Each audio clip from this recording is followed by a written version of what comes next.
குற்றச்செயலுடன் தொடர்புடைய செவ்வந்தியுடன் வெளிநாட்டில் சிக்கிய யாழ்ப்பாண தம்பதி நாமலுக்கு வைக்கப்படும் குறை அதிரடி காட்டப் போகும் அரசாங்கம். விடுதலை புலிகளின் தலைவர் பிரபாகரன் இப்படிப்பட்டவர். சரத் பொன்சேகா. மடகஸ்கர் ஜனாதிபதி ரகசியமாக நாட்டை விட்டு தப்பியோட்டம். பாகிஸ்தான் ஆப்கானிஸ்தான் எல்லைகள் மூடப்பட்டன. வெடிமருந்து ஆலையில் குண்டு வெடிப்பு. 18 பேரின் நிலை என்ன? கொழும்பில் இரவு விடுதியில் ஏற்பட்ட குழப்ப நிலை. வெளிநாட்டவர் கைது. கொழும்பு கட்டடம் ஒன்றில் தீ விபத்து. நேபாளத்தில் வீடொன்றில் பதுங்கியிருந்த நிலையில் செவ்வந்தி உட்பட 5 பேர் என்று கைது செய்யப்பட்டுள்ளனர்.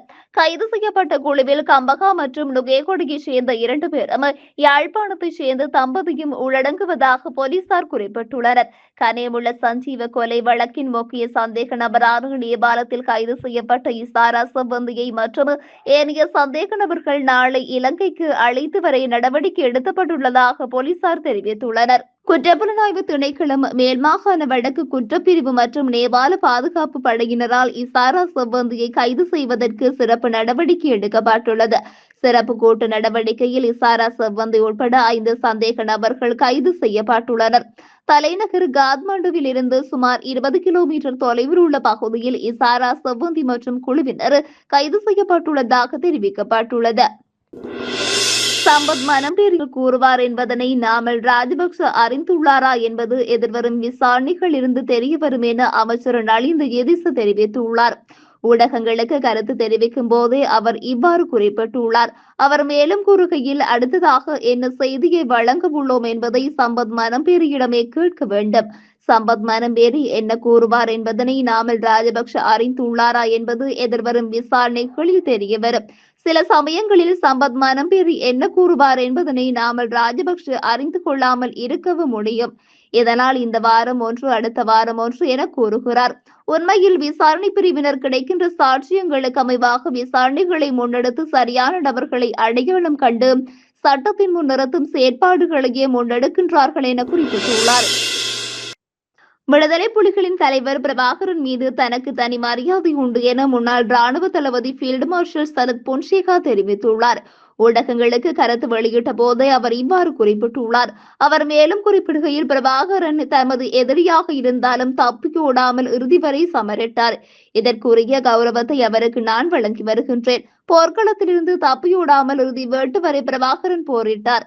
எனவே இந்த விடயத்திற்காக முன்னாள் ராணுவ தளபதி என்ற அடிப்படையில் பிரபாகரன் மீது எனக்கு எப்போதும் தனியான மரியாதை உள்ளது என்றார். மடகஸ்கரில் அரசியல் நெருக்கடி தீவிரமடைந்துள்ள நிலையில் ஜனாதிபதி ஆண்ட்ரி ராஜோலினா நாட்டை விட்டு தப்பியோடியுள்ளதாக அந்த நாட்டு ஊடகங்கள் செய்தி வெளியிட்டுள்ளன. மக்கள் எதிர்ப்பின் மத்தியிலும் அரசியல் குழப்பம் அதிகரித்துள்ள பின்னணியிலேயே அவர் நாட்டை விட்டு வெளியேறியுள்ளார். இதனிடையே பிரான்ஸ் ஜனாதிபதி இமானுவேல் மேக்ரோனுடன் ஏற்பட்ட ஒப்பந்தத்தை தொடர்ந்து ஆண்ட்ரி ராஜோலினா அரசியல் புகலிடம் கோரி பிரான்சுக்கு தப்பிச் சென்றுள்ளதாக செய்திகள் வெளியாகியுள்ளன. அவ்வாறாயினும் மடகஸ்கரில் கடந்த செப்டம்பர் 25ஆம் தேதி முதல் நிலவும் உள்நாட்டு நெருக்கடியில் தாம் தலையிடப் போவதில்லை என்று பிரான்ஸ் அதிகாரிகள் திட்டவட்டமாக கூறியுள்ளனர். நாட்டின் ஸ்திரத்தன்மைக்கு பரவலான நீர் மற்றும் மின்சார தட்டுப்பாடுகளே முக்கிய காரணம் என்றும் தெரிவிக்கப்பட்டுள்ளது. எனினும் இந்த பிரச்சினை விரைவாக ஆண்ட்ரி ராஜோலினாவை பதவி விலக்கு கோரும் போராட்டமாக மாறியது. இதே நேரம் ஜனாதிபதியின் வெளியேற்றம் உறுதி செய்யப்படுவதற்கு முன்னர் அவரது இருப்பிடம் குறித்து அவருக்கும் தெளிவான தகவல் தெரிந்திருக்கவில்லை. ஜனாதிபதி அலுவலகம் தனது உத்தியோகபூர்வ பேஸ்புக் பக்கத்தில் அவர் இன்று மாலை 7 மணிக்கு நாட்டு மக்களுக்கு உரையாற்றுவார் என்று அறிவித்திருந்தது.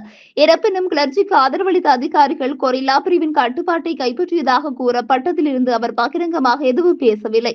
இதேவேளை பிரதமர் கிறிஸ் என்ஷி மற்றும் ஜனாதிபதியின் நெருங்கிய கூட்டாளியான தொழிலதிபர் மாமி ரவோ டோமங்கா ஆகியோர் கடந்த சனிக்கிழமை இரவு தனிப்பட்ட ஜெட் விமானம் மூலம் மாரிஷியஸுக்கு சென்றுள்ளதாகவும் தெரிவிக்கப்பட்டுள்ளது. பாகிஸ்தான் மற்றும் ஆப்கானிஸ்தான் எல்லைகள் மூடப்பட்டுள்ளதாக தெரிவிக்கப்பட்டுள்ளது. இரு நாடுகளுக்கும் இடையிலான டோர்காம் மற்றும் சாமன் ஆகிய கடவைகளை மூடப்பட்டுள்ளன. ஆப்கானிஸ்தான் பாகிஸ்தான் எல்லையில் நடந்த மோதல்களை அடுத்து குறித்த எல்லைகள் மூடப்பட்டுள்ளன. அமெரிக்காவின் டென்னசி வெடிமருந்து ஆலையில் ஏற்பட்ட குண்டுவெடிப்பில் 18 பேர் காணாமல் போயுள்ளதாக சர்வதேச ஊடகங்கள் செய்தி வெளியிட்டுள்ளன. நேற்று இடம்பெற்ற இந்த வெடிப்பு சம்பவத்தில் கட்டடம் ஒன்று இடிந்து விழுந்து சேதமாகியுள்ளது.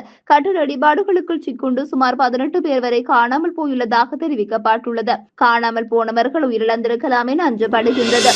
கொழும்பு கோட்டையில் உள்ள DR ஜெயவர்தன மாவட்டத்தில் அமைந்துள்ள ஒரு இரவு விடுதியில் குழப்ப நிலை ஏற்பட்டுள்ளது. இதன்போது அங்கு ஒருவரை தாக்கியதாக இந்திய பிரஜை ஒருவரை கோட்டை போலீசார் கைது செய்துள்ளனர். நேற்றிரவு சூதாட்டத்தில் ஈடுபட்டிருந்த போது பாதிக்கப்பட்டவருக்கும் இந்தியருக்கும் இடையே ஏற்பட்ட பண விவகாரத்தில் வாக்குவாதம் ஏற்பட்டுள்ளது.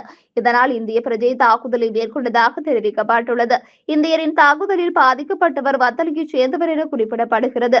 இது தொடர்பாக கோட்டை போலீசாரிடம் பாதிக்கப்பட்ட நபர் செய்த முறைப்பாட்டை தொடர்ந்து சந்தேக நபர் சம்பவ இடத்திலேயே கைது செய்யப்பட்டுள்ளார். கொழும்பு பௌத்தலோக மாவட்டத்தில் அமைந்துள்ள கட்டடம் ஒன்றில் தீ விபத்து ஏற்பட்டுள்ளது. தீயை அணைக்க 3 தீயணைப்பு வாகனங்கள் அனுப்பப்பட்டுள்ள நிலையில் தீ தற்போது முழுமையாக கட்டுப்பாட்டுக்குள் கொண்டுவரப்பட்டுள்ளதாக தீயணைப்பு திணைக்களம் தெரிவித்துள்ளது. மின்கசிவு காரணமாக தீ விபத்து ஏற்பட்டுள்ளதாக தெரிவிக்கப்பட்டுள்ளது.